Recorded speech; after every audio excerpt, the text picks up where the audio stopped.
새로운 부분을 우리가 만나게 되죠. 5장에 보니까 부정한 사람들이 나와요. 자, 부정하다고 하는 사실을 누구만 부정한 사람이라고 해서 처리하는 게 아니라 모든 사람을 다 부정하다라고 정의해 놓고 이제 문제를 해결해 나가는 거죠. 그렇습니다. 우리는 다 부정한 자입니다. 불의한 자란 말이 더 아마 우리는 익숙할 겁니다. 왜 부정한 자죠? 하나님 떠난 자들이기 때문에 그렇습니다. 그렇죠? 여기서는 이제 부정한 자와 죄를 지은 자 이렇게 얘기를 해서 부정한 자는 그 2절에 보니까 이런 말을 했어요. 나병 환자, 문둥병이죠. 문둥병, 또 유출병 이런 것들, 주검을 맞는 만진 자 이렇게 해서 그들은 다 내 진영 밖에다 내놔라.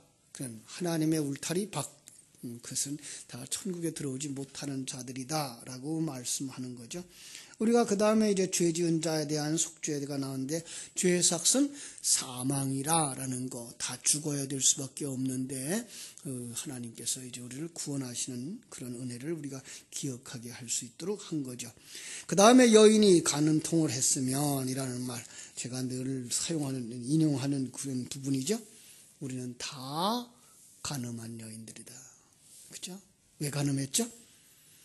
그거는 예수 그리스도를 떠나서, 참신랑 예수 그리스도를 떠나서 세상을 사랑하는 자들이기 때문에 다 간음한 자다라고 이렇게 정의를 해놓고 그 중에 진리의 말씀을 드렸더니 어떤 사람들은 거기서 아들로 태어나고 어떤 사람은 거기서 죽어가는, 저주를 받는 그런 모습을 통하여 우리의 구원을 설명해주고 있는 것을 볼 수가 있습니다.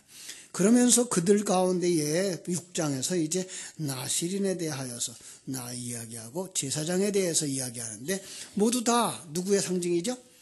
예수 그리스도의 상징, 메시아의 상징입니다. 메시아는 세상과 짝하지 않았다. 조금도 짝하지 않았다라는 걸 구별하기 위해서 포도주나 독주나 포도주, 그리고 거기에 포도나 건포도, 껍질까지도 씨까지도 먹지 말라라는 것을 구별해서 이렇게 예수 그리스도는 이 세상 것과 조금도 섞이지 아니한 하나님이시구나라는 걸 우리에게 알게 하는 거죠. 이제 그러면서 그의 제사장도 그와의 버금가는 이런 일을 감당하면서 그 제사장의 축복, 그건 바로 메시아의 축복이죠. 그죠? 우리가 잘 아는 대로 23절에 6장 23절에서 25절의 말씀이 26절의 말씀까지죠. 그죠? 특별히 24절에서 26절은 우리가 잘 아는 얘기죠. 여호와는 내게 복을 주시고 너를 지키시기를 원하며 여호와는 그의 얼굴을 내게로 향하여 비추어 은혜 베푸시기를 원하며 여호와는 그 얼굴을 내게로 향하여 드사 평강 주시기를 원하노라 라는 아주 축복의 대명사 같은 구절인 것을 우리가 알 수 있습니다. 우리 하나님께서 우리에게 복 주시는 내용들입니다. 그렇죠? 7장에는 너무나 반복된 얘기죠. 외워질 거예요. 그죠? 12번쯤 이렇게 똑같은 말을 똑같이 하고 했기 때문에 아마 거의 외워질 만큼. 왜요? 이스라엘 백성들은 이걸 굉장히 중요하게 한 거죠. 왜 그랬어요? 성막을 중심하여서 살도록. 성막이 뭐라 그랬죠, 어제? 성막은 바로 하나님의 임재. 그래서 12지파는 바로 우리 하나님의 백성들을 상징하고 그 중심에 누가 왔어요? 요한복음 1장 11절. 말씀이 육신이 되어 우리 가운데 거하시는 것처럼 이렇게 해서 이제 우리를 안에 진리와 생명의 말씀으로 임하신 하나님 꼭 기억하라라는 건 반복하고 반복하는 참 아주 많은 그 분량을 그 이야기로 계속 쓴 것을 우리가 볼 수가 있었습니다. 자, 그만큼 그 이야기는 우리에게 강조해서 우리로 하여금 꼭 기억하라. 진리와 함께 살아가라. 예수 그리스도의 중심으로 살아가라. 라는 말을 하고 있는 거 기억하시기를 바랍니다. 이제 8장에 보면은 이제 등잔, 그죠? 촛대죠, 촛대. 우리가 말하는 촛대, 등잔을 이렇게 차려놓는 방법들과 레위인들을 이렇게 대표로 세우는 이런 모습을 우리가 볼 수가 있습니다. 그래서 이제 레위인들은 바로 모든 12지파의 대표로 하나님 앞에 드려지는 겁니다.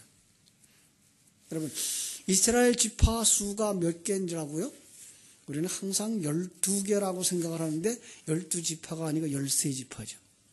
그런데 왜 그렇게 나누는가 하면 12를 있고 그 위에 12를 대표하는 하나의 지파가 있었기 때문에 13지파예요. 그러니까 레위 지파가 성전에서 일하면 그건 뭐로 상징하는 거예요?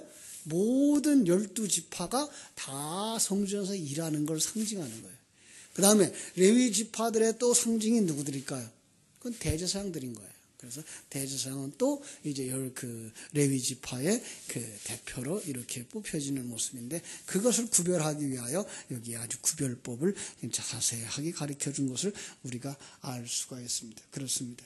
오늘 우리는 예수 그리스도 안에서 바로 하나님의 백성들이 되어진 것을 우리가 알 수 있는 거죠. 우린 다 이와 같이 봉사하는 자들이.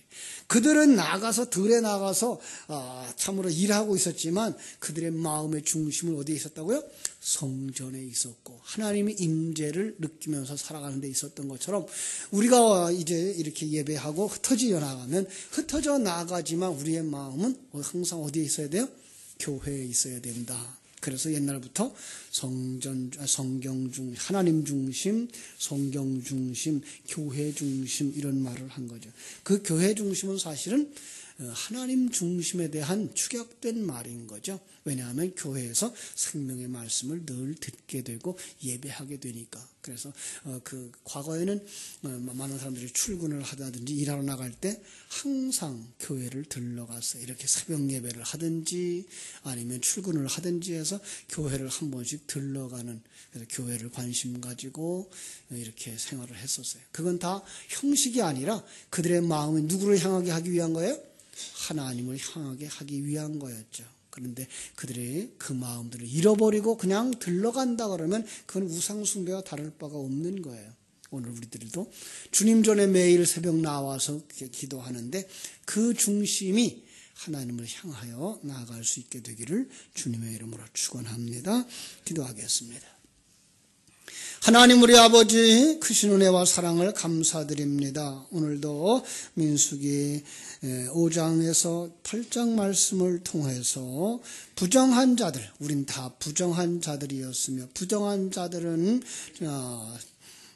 진영 밖으로 내어 쫓김을 받을 수밖에 없다는 그림을 통해서 부정한 자들은 천국에 들어가지 못한다라고 말씀하시는 음성을 듣습니다. 그러나 그 부정한 자들을 어떻게 정결케 해 주시는지를 보여주시면서 우리로 하여금 너희는 정결한 자 되었으니 이제는 정결한 자다운 삶을 살라라고 가르쳐 주시면서 너희들을 대신해서 나시린들이 세워졌고, 너희들 나시린들이 또한 이제 레위인을 대표해서 세워졌고, 레위인들은 12지파를 대신해서 세워졌다 라고 가르쳐 주셨음을 인하여서 우리의 마음은 항상 주님께로 향하게 되고, 일주일에 한 번 성주일은 7날 전체를 하나님께 드리는 겁니다 라는 것을 대표하게 되어졌고, 물질 가운데 11조는 하나님의 것입니다, 모든 것이 하나님의 것입니다 라는 것을 대표할 수 있는 것을 우리에게 가르쳐 주셔서 우리의 신앙과 우리의 삶이 오직